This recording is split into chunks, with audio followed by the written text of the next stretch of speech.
تو آج ہم ایک بہت ہی دلچسپ قصہ دیکھنے والے ہیں، پیغمبر، ظالم اور مچھر۔ جی ہاں، یہ کہانی ہے ایمان کی، تکبر کی اور ایک ایسے انجام کی جو سوچنے پہ مجبور کر دیتا ہے۔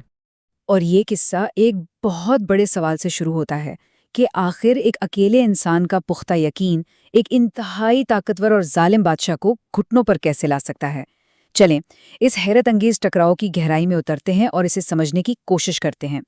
تو کہانی کا آغاز ہوتا ہے ایک ایسی جگہ سے، ایک ایسے وقت سے جہاں ہر طرف بتوں کی پوجا کا رواج تھا، اور اسی ماحول میں، اسی معاشرے میں حضرت ابراہیم علیہ السلام کا سفر شروع ہوتا ہے۔ حضرت ابراہیم علیہ السلام، جنہیں خلیل اللہ یعنی اللہ کا دوست بھی کہا جاتا ہے۔ کمال کی بات یہ ہے کہ وہ پیدا بھی ایک ایسے خاندان میں ہوئے جو خود بت پرست تھا۔ سوچیں، ان کی منزل اور ان کا ماحول دونوں ایک دوسرے سے بالکل مختلف تھے۔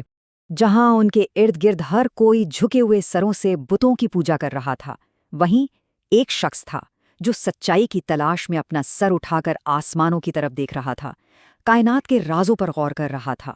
اور یہاں ان کا جو سوچنے کا انداز تھا وہ واقعی کمال کا تھا۔ انہوں نے پہلے ایک ستارے کو دیکھا، سوچا شاید یہ میرا رب ہے، لیکن وہ تو ڈوب گیا۔ پھر چاند کو دیکھا، وہ بھی غروب ہو گیا۔ پھر سب سے بڑے سورج کو دیکھا، لیکن شام میں وہ بھی ڈوب گیا۔ تو وہ اس نتیجے پر پہنچے کہ نہیں، یہ فانی چیزیں میرا رب نہیں ہو سکتیں۔ میں تو صرف اس کی عبادت کروں گا جس نے ان سب کو بنایا ہے، کیونکہ بنانے والا کبھی ختم نہیں ہوتا۔ کیا زبردست منطقی سفر ہے نا توحید کی طرف۔ تو اب بات صرف سوچنے تک محدود نہیں رہی۔ یہاں سے حضرت ابراہیم علیہ السلام نے فیصلہ کیا کہ وہ اپنی قوم کے عقائد کو کھلے عام چیلنج کریں گے۔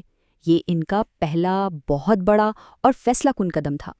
انہوں نے بالکل صحیح وقت کا انتظار کیا۔ جب شہر کے سارے لوگ ایک تہوار منانے کے لیے شہر سے باہر گئے ہوئے تھے تو وہ ایک کلہاڑی لے کر سیدھا ان کے مندر میں پہنچ گئے، اور یہیں سے اصل کانفرنٹیشن کی بنیاد رکھی گئی۔ جب لوگ تہوار سے واپس لوٹے تو کیا دیکھتے ہیں کہ ان کے سارے خدا ٹکڑے ٹکڑے ہوئے پڑے ہیں۔ وہ غصے سے آگ بگولا ہو گئے اور ان کا شک سیدھا حضرت ابراہیم پر گیا۔ ابراہیم، کیا یہ سب تم نے کیا ہے ہمارے خداؤں کے ساتھ؟ اور یہاں حضرت ابراہیم کا وہ ذہانت بھرا جواب آتا ہے جو تاریخ میں رقم ہو گیا۔ انہوں نے بڑی کاملی جواب دیا، نہیں، یہ تو اس سب سے بڑے والے بت نے کیا ہے۔ یقین نہیں آتا تو انہی سے پوچھ لو، اگر وہ بول سکتے ہیں تو۔ کیا زبردست چال تھی! انہوں نے انہی کے ہی عقیدے کو ان کے خلاف ایک ثبوت بنا دیا۔ اب وہ لوگ پھنس گئے جب انہوں نے خود ہی مان لیا کہ ارے بھائی، یہ بت تو بول ہی نہیں سکتے۔ تو حضرت ابراہیم نے ان کی ساری منطق کو بے نقاب کر دیا۔ بات بالکل صاف ہو گئی کہ یہ بے جان، بے بس مورتیاں خدا کیسے ہو سکتی ہیں۔ لیکن جب دلیل کا جواب دلیل سے نہ بن پڑا تو پھر طاقت کا استعمال کیا گیا۔ اس منطقی چیلنج کا جواب ایک انتہائی ظالمانہ طریقے سے دیا گیا، اور یہاں سے ایمان کی ایک بہت بڑی آزمائش شروع ہوئی۔ سزا کیا تھی؟ ایک بہت بڑی بھڑکتی ہوئی آگ۔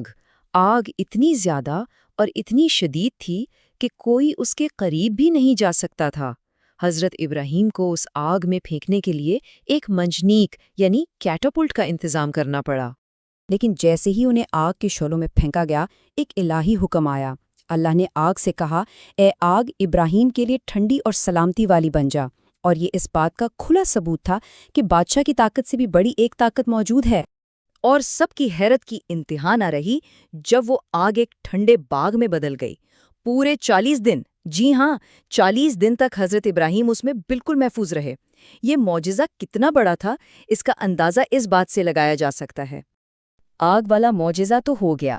اب کہانی کا رخ مڑتا ہے حضرت ابراہیم اور اس وقت کے مغرور بادشاہ نمرود کے درمیان ہونے والی براہ راست بحث کی طرف۔ تو بحث کا پہلا راؤنڈ شروع ہوتا ہے۔ حضرت ابراہیم نے کہا، میرا رب وہ ہے جو زندگی دیتا ہے اور موت بھی دیتا ہے۔ اس پر نمرود نے کیا کیا؟ اس نے اپنے تکبر میں ایک قیدی کو مار ڈالا اور دوسرے کو آزاد کر دیا، اور کہنے لگا، یہ دیکھو، زندگی اور موت تو میں بھی دیتا ہوں۔ کتنا سطحی اور جاہلانہ جواب تھا، ہے نا؟ لیکن بات یہاں ختم نہیں ہوئی۔ حضرت ابراہیم نے اگلی دلیل ایسی دی کہ نمرود کے پاس کوئی جواب ہی نہیں بچا۔ انہوں نے کہا، اچھا، میرا رب تو سورج کو مشرق سے نکالتا ہے، تم ذرا اسے مغرب سے نکال کر دکھاؤ۔ بس اس ایک سوال پر وہ خود ساختہ خدا بالکل خاموش ہکا بکا رہ گیا۔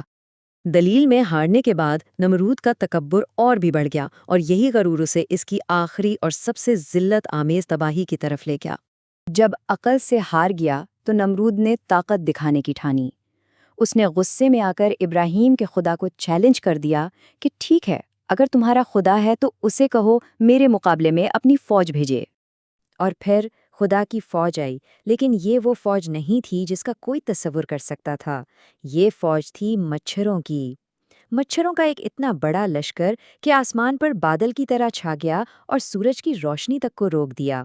اور ان مچھروں نے نمرود کی پوری فوج کا گوشت کھا لیا، پیچھے صرف ہڈیوں کے ڈھانچے چھوڑ دیے۔ اور اس ساری تباہی کے بعد اس طاقتور بادشاہ نمرود کا انجام کس کے ہاتھوں ہوا؟ صرف ایک مچھر، اور وہ بھی ایک لنگڑا مچھر۔ ذرا اس بات کی ستم ظریفی تو دیکھیں۔ وہ ایک چھوٹا سا مچھر نمرود کی ناک کے راستے اس کے دماغ میں چلا گیا اور اسے اندر سے اذیت دینے لگا۔ وہ تکلیف سے اتنا بے حال تھا کہ اپنا سر دیواروں پر مارتا تھا اور آخرکار اسی عذاب میں اس کی موت ہو گئی۔ سوچیں، وہ ظالم جو خود کو خدا کہتا تھا، اللہ کی ایک حقیر ترین مخلوق کے ہاتھوں مارا گیا۔ تو یہ پوری کہانی ہمیں ایک بہت گہرے سوال پر لا کر چھوڑ دیتی ہے کہ اگر ایک بادشاہ کی لاکھوں کی فوج، اس کا سارا تکبر، اس کی ساری طاقت ایک چھوٹے سے مچھر کے سامنے کچھ بھی نہیں، تو پھر اصل طاقت، حقیقی طاقت کا معیار آخر ہے کیا؟